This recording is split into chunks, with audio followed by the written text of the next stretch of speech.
2.5 years Fahad has been held before trial.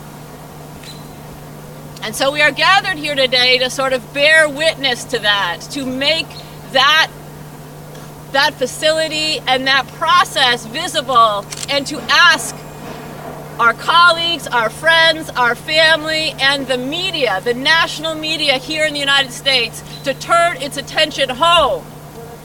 Yes, we absolutely have to be looking abroad, but we have to also be looking right here and raising our voices right here to this abridgment of human rights and due process that is happening right here in New York City. Hear, hear. Yeah. President Obama has said he doesn't believe in torture. He doesn't say the nasty things that Bush or Cheney used to say. So the journalists are pulled off the story of the mistreatment of prisoners. But actually, they're still being mistreated. We're gathered here across the street from the Metropolitan Correctional Center, where Fahad Hashmi is being held in solitary confinement. Some of you know about the case, however, many do not. This is in large part because of media silence around the issue. I first heard about it through the article in The Nation, which I read, and then the organizers at Thaw got in touch to say that they too had read the article and were horrified and thought that because it is a free speech issue, it's an important thing for all citizens to address, but particularly for people in the theater to address. I'm here tonight because I got a call from Thaw. A lot of my friends work with theater artists opposed to war. It's a kind of quaint and quixotic name, but it's an outfit that's done a lot of different actions. I'm embarrassed to say I did not know anything about Fahad Hashmi's case before my friend Kathleen Chalfant of Theater Artists Opposed to War gave me a call. And once I read about it, I said I would like to do any small or large thing that I could.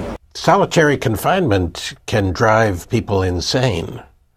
It's a form of torture. To put someone in solitary confinement for over 2 years is a very extreme punishment. The reason he's being kept in solitary confinement, as far as I can gather, is not so much to make him give up evidence, but to keep him from talking to anyone. We've been on the wrong side so many times that democracy morphs into hegemony, providing for some of your own while stripping others down to the bone. He's being treated in a way worse than the leaders of Nazi Germany were when they were in prison in Nuremberg. The conditions under which he's being held and the special administrative measures in place prevent him from seeing the evidence against him, hindering his ability to participate in his own defense and severely restricting his constitutional right to a fair trial.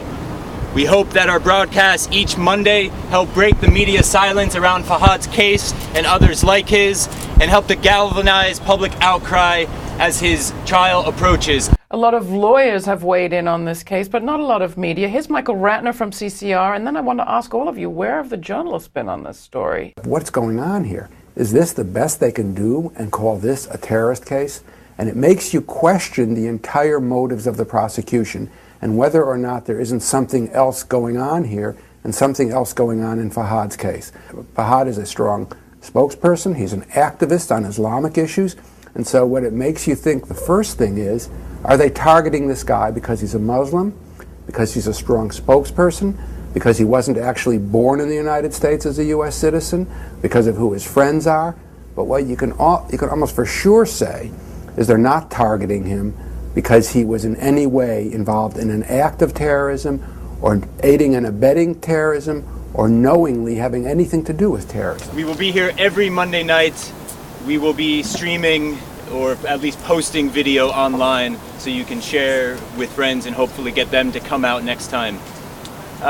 We like to have a music or spoken word piece for every Monday. If you have music you'd like to share, if you have people who you can put us in touch with, if there's someone who you think should be speaking here, come talk to us afterwards, please.